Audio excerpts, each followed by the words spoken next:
Students students हमने discuss किया था resolution of vector and its rectangular components. हमने रिजोल्व किया था एक वेक्टर को टू कंपोनेंट्स में। जैसे for example you have a vector F, हमने रिजोल्व किया था टू वेक्टर्स को F cos theta and F sine theta. ठीक है, these are the rectangular components of a vector. Now today we will discuss the resolution of vector की जो applications क्या हैं, applications of the resolution of vectors.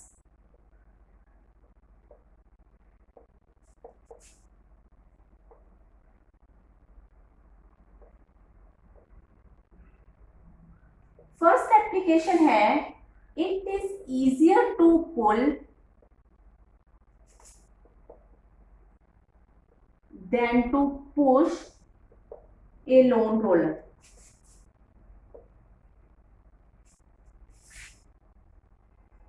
आपके पास एक loan roller है, ये क्या कह रही है एप्लीकेशन की, it is easier to pull करना इजी है एज कंपेयर टू पुश। इसको हम इलस्ट्रेट कैसे करेंगे, with the help of resolution of vectors.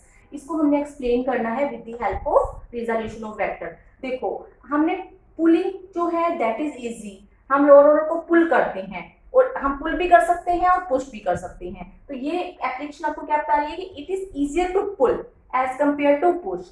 ठीक है, और you have to explain with the help of resolution of vector.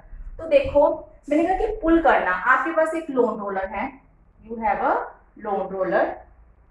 ठीक है, आपके पास लोन रोलर का जो नेट वेट है दैट इज एक्टिंग डाउनवर्ड्स। हमेशा ऑब्जेक्ट का जो वेट है that is always acts downwards.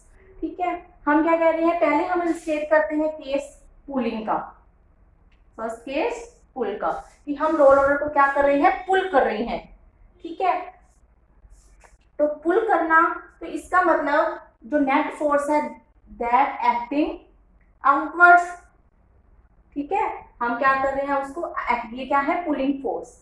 इस फोर्स को मैंने डिवाइड कर दिया टू कंपोनेंट्स में, that is F cos theta, that is making angle theta. This component is F cos theta and this component is F sine theta. ठीक है, ये आपके पास आ जाएगा। नेक्स्ट, इसी के साथ ही मैं यहाँ पे पुशिंग करा रही हूँ, हम लोन रोलर को क्या कर रहे हैं, पुश करते हैं। तो ये आपके पास लोन रोलर है। ठीक है, इसका जो है ये क्या है, नेट फोर्स एफ। इसको मैंने आगे बना दिया। ठीक है, ये आपके पास क्या है, पुशिंग फोर्स, पुश करना। ठीक है, और कैसे करोगे इसको, इसका नेट वेट कहाँ एक्ट करेगा, downward, that is net weight of the lawn roller acting downwards. अब इसको भी हम टू कंपोनेंट्स में डिवाइड करेंगे। ये वाला एंगल आपके पास क्या हो जाएगा, थीटा। ओके, तो ये वाला एंगल भी आपके पास यहां से, ये एंगल आपके पास क्या होगा, theta. This angle is theta, this angle is theta. तो ये वाला कंपोनेंट हमने टू कंपोनेंट्स में डिवाइड कर दिया। This component is F cos theta, horizontal component of the force, this force. ठीक है, डाउनवर्ड डायरेक्शन में ये हॉरिजॉन्टल कंपोनेंट है एफ कोस थीटा, और ये भी आपके पास कौन सा कंपोनेंट है, एफ साइन थीटा। ठीक है, पुशिंग के केस, पुलिंग के केस में आपके पास this one is F cos theta and F sine theta. तो हम नेट वेट निकालेंगे लोन रोलर का, net weight of the lawn roller in this case, net weight of lawn roller. What will be the net weight of the loan roller? W minus F sin theta। ठीक है, ये चीज इसको balance करती है। तो W minus F sin theta is the net weight of the loan roller। इस case में नेट वेट क्या होगा, देखो वर्टिकल कंपोनेंट इस डायरेक्शन में, F sin theta दोनों सेम डायरेक्शन में है, तो नेट वेट क्या हो गया, इंक्रीज हो गया, W plus F sin theta। This is the net weight of the lawn roller in case of pushing. ये ज्यादा हो गया, अब मतलब पुश के केस में नेट वेट ज्यादा आ रहा है, तो इसका मतलब क्या है, इसको क्या होगा, पुश करना क्या होगा, डिफिकल्ट होगा। ठीक है, हमें ज्यादा फोर्स लगाना पड़ेगा। तो ये क्या है आपके पास, ये वेट क्या हो गया आपके पास, कम हो गया, नेट वेट लोन रोलर का क्या हो गया, कम हो गया, जब हम क्या करते हैं, पुल करते हैं। तो W minus F sine theta. We can write it W is equal to mg भी लिख सकते हैं, W equal to mg, m is the mass and g is the acceleration due to gravity. So we can put mg plus f sin theta, ठीक है, mg minus f sin theta. So we can say that net weight of the lone roller becomes less in case of pulling as compared to pushing. So we can say that it is easier to pull than to push a lone roller. It is an important application of the resolution of a vector. Please note down these figures in your notebook. Next application है resolution of vectors की, walking of a man. हम जो चलते हैं that is due to the resolution of vectors, that is the application of the resolution of vector. इसको illustrate करेंगे। देखो जैसे भी कोई पर्सन चलता है तो वो अपने पैर से ग्राउंड को क्या करता है, पुश करता है। For example this is a ground and this is a जो पर्सन का फुट है वो ग्राउंड को यहाँ पे प्रेस कर रहा है, ठीक है। तो यहाँ वो आपका ग्राउंड को प्रेस करेगा और वो आपका कहाँ लगा रहा है, यहाँ पे फोर्स लगा रहा है F, ठीक है। ग्राउंड के ऊपर क्या लगा रहा है, फोर्स लगा रहा है, ठीक है। This is a push. ये वो क्या करेगा, पर्सन पुश करेगा ग्राउंड को, किस फोर्स से पुश कर रहा है, F फोर्स से। आपको पता है कि according to Newton's third law of motion an equal reaction occurs to every action there is equal and opposite reaction. जब वो ग्राउंड को पुश करेगा तो ग्राउंड उसको उतने ही क्या देगा, रिएक्शन देगा। तो दैट रिएक्शन इज आर्म, ठीक है। तो अब आपके पास क्या है, this is the wait of the man, ठीक है। अब आपके पास यहाँ पे हम इस रिएक्शन को टू कंपोनेंट्स में, ये एंगल कितना है आपका, थीटा, इसके हमने टू कंपोनेंट्स में डिवाइड कर लिया, दैट इज ये कौन सा होगा, r cos theta and this one component is r sin theta, ठीक है। आपको पता है f और r इक्वल होंगे। To equal action there is equal and opposite reaction. Direction तो आपके पास फोर्सेस की अलग अलग है, पर जो मैग्नीट्यूड क्या होता है, equal, Newton's third law of motion में। तो f इक्वल टू r, तो आप ये लिख सकते हो r को हम r sin थीटा को ये भी लिख सकते हैं f sin थीटा और r cos थीटा को f of cos थीटा, ठीक है। तो देखो ये वाला जो कंपोनेंट है r sin थीटा वाला, वो तो पर्सन के वेट को क्या करेगा, बैलेंस करेगा। This component balances the wait of the person. But जो ये कंपोनेंट है r cos theta, horizontal r cos theta या f cos theta, that is the horizontal component of the reaction, horizontal component of reaction, or we can say force, helps the person to move forward. This component helps the person to move forward. So how we move, due to the horizontal component of the reaction, ठीक है। तो ये आपके पास क्या है, second application of the resolution of vectors, that is the walking of a man. Please note down this figure.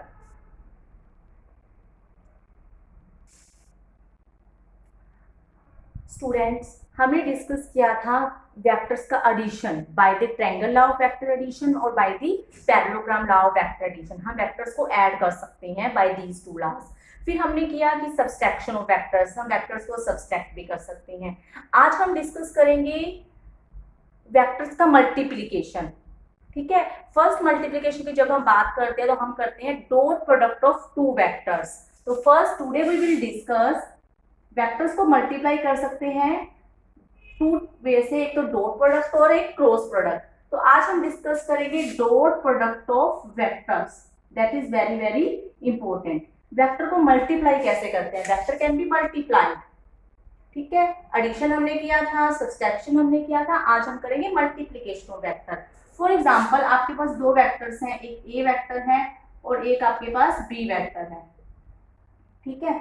इनके बीच में एंगल बन रहा है थीटा, ठीक है। तो इनको हम मल्टीप्लाई कैसे करेंगे, ठीक है।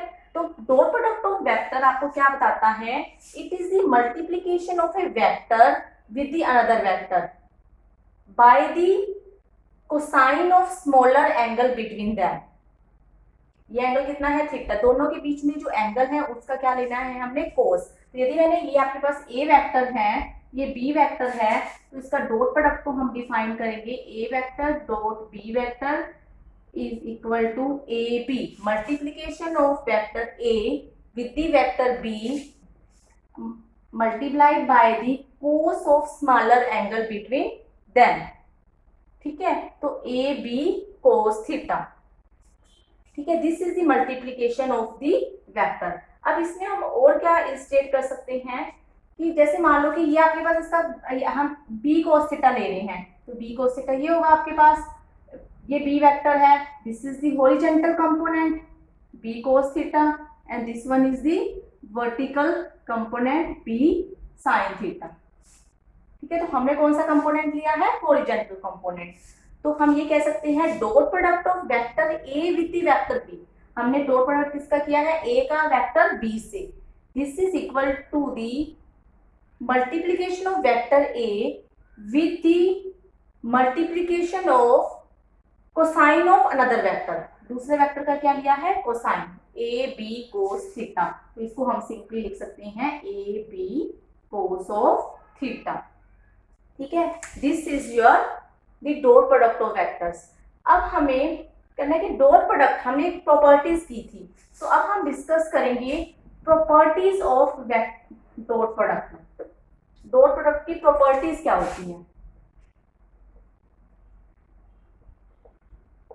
Properties of dot product. First है dot product of vectors is commutative. Dot product कौन सी प्रॉपर्टी को फॉलो करता है, कॉम्यूटेटिव। कॉम्यूटेटिव का मतलब क्या है, A vector dot B vector is equal to B vector dot A vector. यदि हम ए को बी से डॉट प्रोडक्ट करते हैं या बी का ए से करते हैं, दैट इज कॉम्यूटेटिव। ठीक है, that is A B cos of theta. ठीक है, and second dot product is distributive. Dot product is distributive. Distributive property कैसे लिखोगे, आपके पास थ्री वेक्टर हैं, this one A vector dot B vector plus C, तो we can write it as A vector dot B vector plus A vector dot C vector. हमने इसका dot product कर दिया।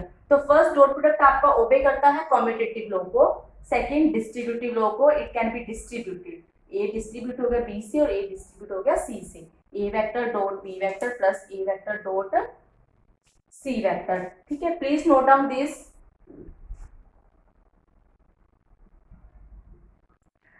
इसकी जो थर्ड प्रॉपर्टी है हम निकालेंगे dot product of two parallel vectors. हमने क्या निकालना है, dot product of two parallel vectors. देखो पैरेलल वेक्टर्स कौन से थे, आपके पास क्या है, दो वेक्टर्स है, उसका डॉट प्रोडक्ट ले लिया, A vector dot B vector, दोनों ही क्या है आपस में पैरेलल है। This one is vector A and this one is vector B. दोनों के बीच में एंगल की वैल्यू क्या है, 0 डिग्री। तो हम कैसे निकालेंगे, A B cos of theta. Theta की वैल्यू क्या है आपके पास 0, क्योंकि हमने क्या निकालना है, dot product of two parallel vector. Parallel vectors में एंगल कितना होता है, 0, तो that is A B cos 0। Cos 0 की वैल्यू क्या होगी, कोस 0 इज 1, तो दैट इज ए बी। तो dot product of two parallel vector simply क्या आता है, product of their magnitudes. Clear. Next आप क्या लिखोगे, dot product of two parallel vectors तो हो गया, dot product of two equal vectors. ये आपकी इक्वल वेक्टर्स है। इक्वल वेक्टर्स क्या होते हैं, जिनका क्या हो, मैग्नीट्यूड एंड डायरेक्शन क्या हो, सेम हो। हमने फर्स्ट डेफिनेशन की थी, two vectors having equal magnitude and acting in the same direction are said to be equal vectors. तो इनके बीच में भी एंगल कितना है, 0, but these two vectors are, this is a vector, this is a vector. तो A vector dot B vector यदि हम निकालते हैं तो पहला वेक्टर आपके पास ए है, सेकंड वेक्टर भी क्या है ए, तो A vector dot B vector क्या था ए बी कोस थीटा। आपके पास क्या है सेकंड वेक्टर ए है, एंगल कितना है 0, तो ए स्क्वायर। तो जो इक्वल वेक्टर्स का आपके पास, इसको भी हम लिख सकते हैं ए वेक्टर डॉट ए वेक्टर, तो वो क्या हो जाएगा स्क्वायर ऑफ मैग्नीट्यूड। ये क्या है dot product of two equal vectors, तो that is A square. Next है कि dot product of two perpendicular vectors. यदि आपके पास वेक्टर्स परपेंडिकुलर हैं तो उनका डॉट प्रोडक्ट क्या होगा, इसको हम इलस्ट्रेट करेंगे अभी। परपेंडिकुलर वेक्टर्स हैं, तो जब परपेंडिकुलर वेक्टर्स हैं तो एंगल कितना होगा आपके पास 90 डिग्री।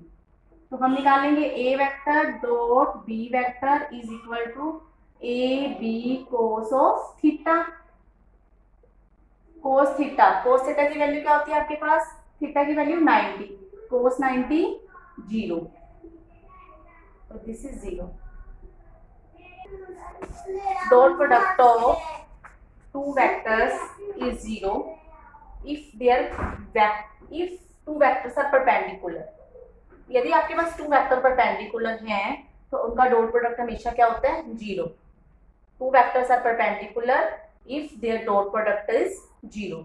अब आपने क्या था कि आपके पास I cap, J cap and के cap, these are the three unit vectors. I cap is a unit vector lying along the x direction, this is along y direction and this is along the z direction. अब देखेंगे कि हम यदि हमने i cap into i cap निकालना है, i cap into i cap that is the first vector का magnitude, second vector का कोस ऑफ एंगल, इनके बीच में एंगल क्या होगा, इक्वल वेक्टर्स है, इक्वल वेक्टर में एंगल कितना होता है 0, यूनिट वेक्टर का मैग्नीट्यूड क्या होता है 1 cos 0 1, तो i cap into i cap is 1। Similarly j cap into j cap भी क्या होता है आपके पास 1 एंड के कैप इंटू के कैप भी क्या होता है 1।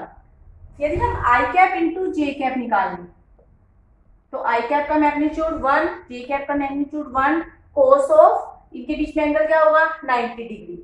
आई J K are mutually perpendicular to each other, तो इनका आई डॉट जे क्या होगा 0, जे डॉट के क्या होगा 0 एंड के डॉट आई क्या होगा आपका 0। ठीक है, तो ये आपने ध्यान रखना है कि i cap dot i cap is 1, j cap dot j cap is 1 and के cap dot k cap is equal to 1। और जो डिफरेंट वेक्टर्स हैं दैट उनका जो आपके पास डॉट प्रोडक्ट होता है वो क्या होता है आपके पास 0। तो इसी के बेसिस पे आप एक न्यूमेरिकल करेंगे कि आपको शो करना है, show vectors 2i cap minus j cap plus k cap and 2i cap minus 2j cap, ठीक है, और plus minus 2k cap. These vectors are perpendicular. आपको ये शो करना है कि ये वेक्टर्स परपेंडिकुलर हैं। ठीक है, इसको शो करने के लिए आपको ये वेक्टर परपेंडिकुलर शो करनी है तो आप क्या करोगे कि यदि इनका डॉट प्रोडक्ट चेक करना है इसको कि ये वेक्टर आपके परपेंडिकुलर हैं, इसको यदि आपका इनका प्रोडक्ट आपका 0 आता है तो आपके पास these vectors are perpendicular. If इनका प्रोडक्ट 0 नहीं आता तो आपके these vectors are not perpendicular. तो डॉट प्रोडक्ट लेंगे, this is vector A and this is vector B, तो इनका डॉट प्रोडक्ट लो। ए वेक्टर आपके पास क्या है 2i cap minus j cap plus k cap and B vector क्या है आपके पास 2i cap minus 2j cap minus 2k cap. तो आप लिखोगे A vector dot B vector 2i cap minus j plus k dot 2i cap minus 2j minus 2k। तो dot product लेंगे, पहले 2i को इससे मल्टीप्लाई करेंगे that is 4i cap into i cap, अभी हमने डिस्कस किया था दैट इज 1। बाकी हम इसको j से मल्टीप्लाई करेंगे, i dot j 0, i dot k 0 minus this is 0 minus minus plus plus 2 j cap into j cap 1, फिर आप करोगे k वाले को minus 2 k cap into k cap 1, तो ये 2 से 2 कैंसिल, यहाँ पे क्या आ गया 4। ए डॉट बी आपके पास क्या आ गया 4, this is not equal to 0, so these vectors are not perpendicular. यदि कोई भी दो वेक्टर्स का प्रोडक्ट आपका डॉट प्रोडक्ट 0 आता है then these vectors are perpendicular. तो you have to do numerical based on the dot product of vectors.